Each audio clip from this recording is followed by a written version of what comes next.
बिस्मिल्लाहिर्रहमानिर्रहीम। अस्सलाम वालेकुम नाज़रीन, मैं हूं आपका होस्ट अहमद फवाद। आज तारीख है 21 सितंबर और दिन है इतवार का। 4 खबरें आज की व्लॉग में आपके साथ शेयर करूंगा जी। पहली जो खबर है, मोहसिन नकवी साहब जो हैं इनके नाम पर क्रॉस लगा दिया गया है। मामला क्या है जी, कुछ एक्सक्लूसिव डिटेल्स हैं आपके साथ में शेयर करूंगा। किसको प्रॉब्लम है, किसको मसाइल हैं मोहसिन नकवी के साथ, सब ये जानते हैं। लेकिन ये क्रॉस आखिर मुमकिन कैसे हुआ, इनके नाम के ऊपर लगाया गया, कुछ तफसीलात आपके साथ शेयर करूंगा जी। दूसरी खबर यह है कि नए चीफ साहब की तैनाती के लिए रावलपिंडी और इस्लामाबाद में हलचल शुरू हो गई है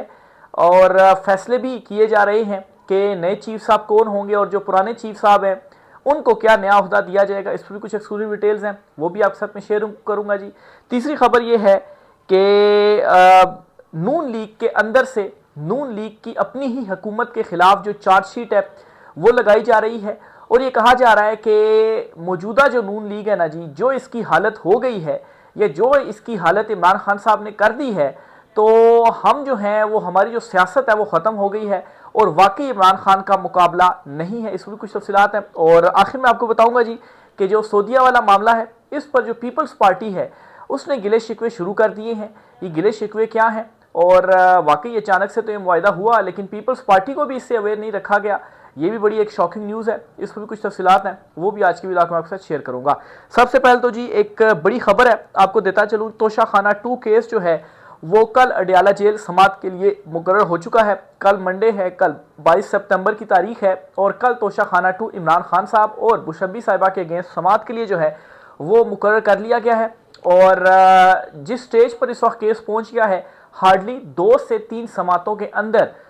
इस केस का जो फैसला है जी वो आने जा रहा है। 2 से 3 समातें होंगी और फिर उसके बाद केस का फैसला महफूज और फिर उस केस का जो फैसला है जी वो सुनाया जाएगा। तो एक और केस इमरान खान साहब के अगेंस्ट उसका फैसला आने जा रहा है। इसके अलावा इमरान खान साहब के ऊपर 9 मई से रिलेटेड भी मुख्तलिफ जो मुकदमात हैं वो भी अभी पेंडिंग है, उनके फैसले नहीं आए। बहरहाल तोशाखाना 2 कल समात के लिए मुकर्रर है, देखें कल इसकी समात पे क्या होता है। मोहसिन नकवी साहब जो हैं इनके नाम पर क्रॉस लग गया है। इस हवाले से जी एक कॉन्स्पिरेसी थ्योरी है जी, और वो थ्योरी ये है कि अगर ये जो निज़ाम है इसका जो तसलसल है अगर वो बरकरार रहता तो नून लीग को ये खदशा था जी कि कहीं हमारी छुट्टी कर दी जाएगी और हमारी छुट्टी करने के बाद जो वज़ीर-ए-आज़म है वो मोहसिन नकवी टाइप या मोहसिन नकवी को लगा दिया जाएगा और फिर उसके बाद जो सदारत का होता है वो भी ख़तरे में दो चार था। और कुछ 87वीं तरमीम में जो है वो ऐसी चीज़ें भी डाली जा रही जिसके बाद इख्तियारात या मतलब है कि ज़्यादा जो चीज़ें थी सदर वाली वो सारी आ जानी थी फील्ड मार्शल के पास। तो अब ये एक नई जो चीज़ है जी, बाखबर हल्के ये दावा कर रहे हैं, सामने आई है कि कुछ निगोसिएशंस हुई हैं जी और कहा गया कि ठीक है ये जो तसलसल है हम बरकरार रखने के लिए तैयार तो हैं, लेकिन फिर इन चीज़ों के ऊपर हमारे रिजर्वेशंस हैं। और उसमें एक मोहसिन नकवी के हवाले से भी कहा गया और ये कहा गया जी कि मोहसिन नकवी के नाम के ऊपर आप जो क्रॉस है वो लगा दें और ये ना होगा जी कि अगर ये तसलसल बरकरार रहे और एक मरतबा फुल कंट्रोल आपके पास आ जाए तो फिर हमें फारिग करने के बाद आप मोहसिन नकवी को ले आएँ, क्योंकि इस वक्त भी चेयरमैन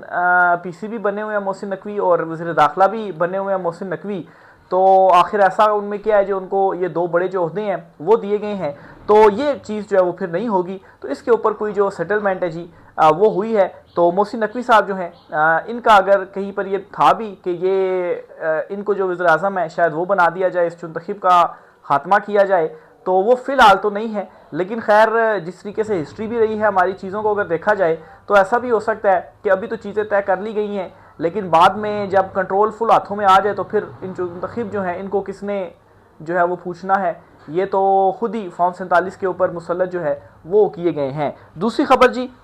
मुस्लिम लीग नून के अंदर से आवाज़ें उठना शुरू हो गई हैं और नून लीग वाले अब खुल्लम खुला ये बातें कर रहे हैं जी अपनी पार्टी के अंदर कि हम मुकम्मल तौर पर फारिग हो चुके हैं, हलकों में जाने के काबिल नहीं रहे, सियासत हमारी फारिग हो चुकी है, लोग वोट देने के लिए हमें तैयार नहीं हैं और इमरान खान का कोई मुकाबला नहीं है। इमरान खान ने आपको हर महाज पर चारों खाने जो चित है वो किया है। ये नून लीग के अंदर जो बातें हैं जी वो की जा रही हैं और मौजूदा जो लीडरशिप है नून लीग की, मौजूदा लीडरशिप क्या हमेशा से यही लीडरशिप रही है, शरीफ ख़ानदान, इनके ऊपर जो एक चार्जशीट है जी वो भी लगाई जा रही है कि ये आपने हमें किस नहज के ऊपर, किस स्टेज के ऊपर लाकर खड़ा जो है वो कर दिया है कि अब तो हम वाकई फॉर्म 47 जो भी रह गए हैं, फॉर्म 47 होगा तो ही हम MNA वगैरह बन पाएंगे, MPA वगैरह बन पाएंगे। अदरवाइज़ जो इस वक्त हालत है, मुल्क की हालत है या अवाम में जो एक लावा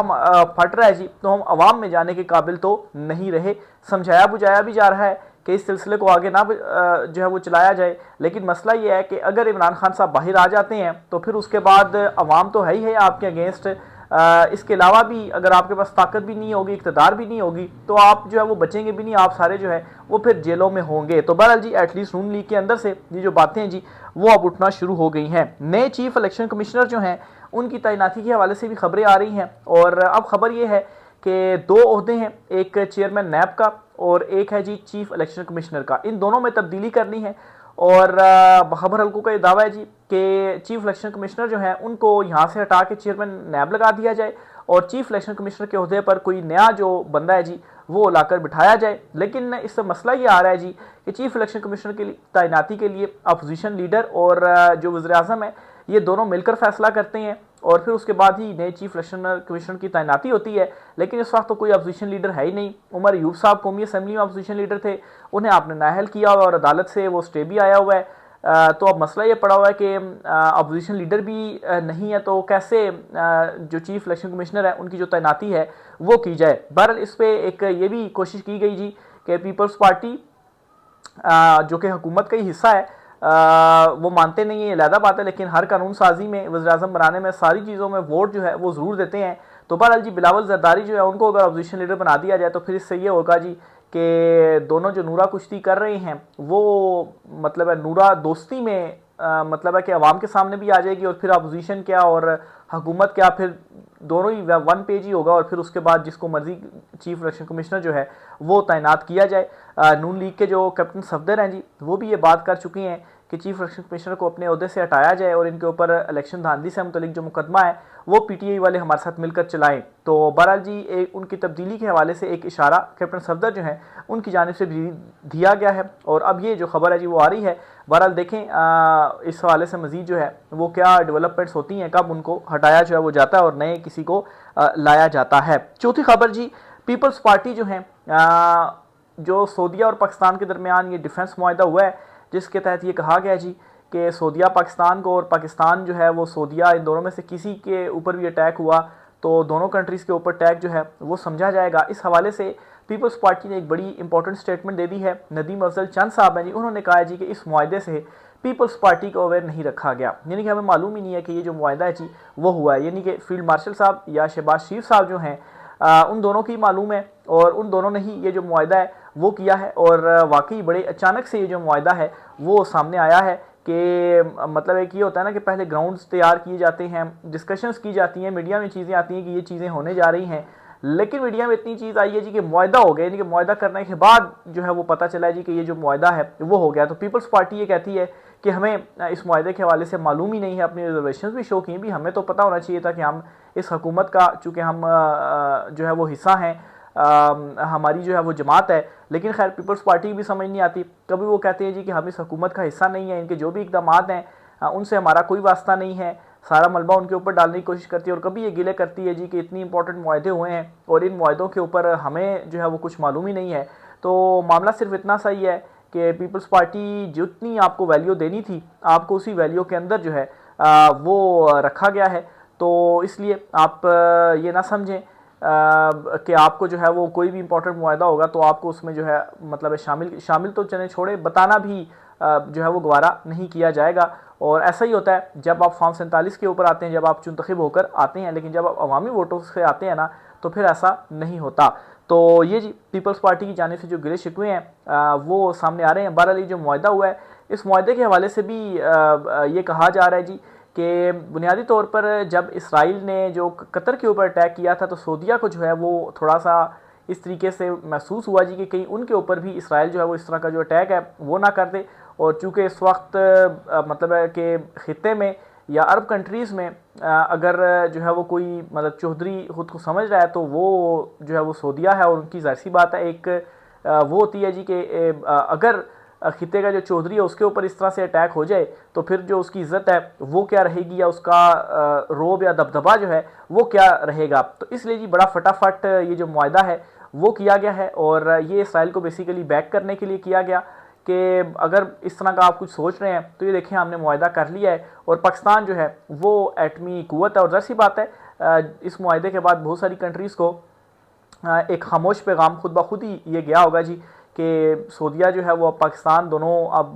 सेम ही हो गया और पाकिस्तान जो है वो एटमी क़ुव्वत है। तो इसलिए इस किस्म का कोई जो काम है वो करने से पहले हमें सोचना पड़ेगा। अगर हमने ऐसा कोई चीज़ की तो फिर ज़ाहिर सी बात है पाकिस्तान की तरफ से भी जो रद्द-ए-अमल है वो सामने आ सकता है। तो इस मुआहदे को इस नज़र से भी देखा जा रहा है। आखिरी खबर आपको देता चलूँ जी, जो बडग्राम एयर बेस है जी, अमरीकी सदर डोनाल्ड ट्रंप की जानिब से ये बयान आया है जी कि उनको वो जो स्पेस है वो दी जाए, जो एयर बेस है जी वो दी जाए बडग्राम वाली। और इस हवाले से वो कहते हैं जी कि हम अफगान के साथ जो निगोसिएशंस हैं, जो मुज़ाकरात है, जो गुफ्तगू है वो कर रहे हैं। तो पहले तो यही है कि वो हमें ये एयर बेस दे दें और अगर नहीं दी गई तो ज़ाहिर सी बात है हम फिर ये अपनी एयर बेस है जी वो वापस लेंगे। तो इसके ऊपर अफ़गान की जानिब से भी, अफ़गान हुकूमत की जानिब से भी जो रद्द-ए-अमल है जी वो सामने आ गया। और अफ़गान हुकूमत का ये कहना है जी कि जो हमारी ज़मीन है ये हमारी ज़मीन है, इसका 1 इंच जो है वो हम किसी और को नहीं देंगे। तो वहाँ से वाज़े तौर पर जो इनकार है वो हो चुका है। तो देखें जी अब इस पर मज़ीद क्या बनता है। बहरहाल अफ़गान तालिबान जो हैं या अफ़गान हुकूमत जो है वो एटलीस्ट इस मामले के ऊपर डट गई है। दूसरी तरफ अमरीकी सदर हैं जिनको मेरे ख्याल से ज़्यादातर ज़रा मतलब है कि इस तरह से हज़ीमत का सामना भी करना पड़ता है कि पहले एक दिन वो कुछ और ट्वीट करते हैं और अगले दिन अपनी ही ट्वीट से वो यू टर्न लेते हैं। ये मोदी वाला मामला आप देख लें, पहले जो है वो बड़ी तड़ियाँ लगाएंगे, फिर उसके बाद दोस्त दोस्त कहा गया और ये कुछ सब कुछ कहने के बाद इंडिया के ऊपर ही जो पाबंदियाँ हैं, जो वीज़े वगैरह के हवाले से आ रहा था जी कि कोई मेरे ख्याल से $100 देकर तो वीज़ा या $1000 देकर वीज़ा में तोसी कर ली जाती थी, तो अब वो $1,00,000 हो चुका है। और क्यों हुआ है जी कि इंडिया से मतलब है कि कुछ इस किस्म की वो एक्टिविटीज़ की जा रही हैं जो कि अमेरिकन के लिए ख़तरनाक हैं। तो इस किस्म की फिर की जा रही हैं, टैरिफ भी इंडिया के ऊपर जो है वो लगाया जा रहा है। तो इस वक्त जो ट्रंप हैं जी उनके ऊपर भी खासा प्रेशर है। अब वो हालात नहीं हैं जो आज से 20-25 साल पहले थे कि जब अफ़गानिस्तान के ऊपर अटैक किया गया, लेकिन क्या नतीजा निकला, 20-22 साल वहाँ पर आपने जंग लड़ने के बाद आपको वापस जो है वो भागना ही पड़ा और ज़िल्लत अमेज़ तरीके से जो है वो वहाँ से भागना पड़ा। तो बहरहाल जी आज कुछ इंपॉर्टेंट डिटेल्स थी, इस वाले से मज़ीद जो भी होता है आपसे शेयर करते रहेंगे। राय का सार कीजिएगा। आज की व्लॉग से इतना ही, इजाज़त दीजिए, अल्लाह हाफ़िज़।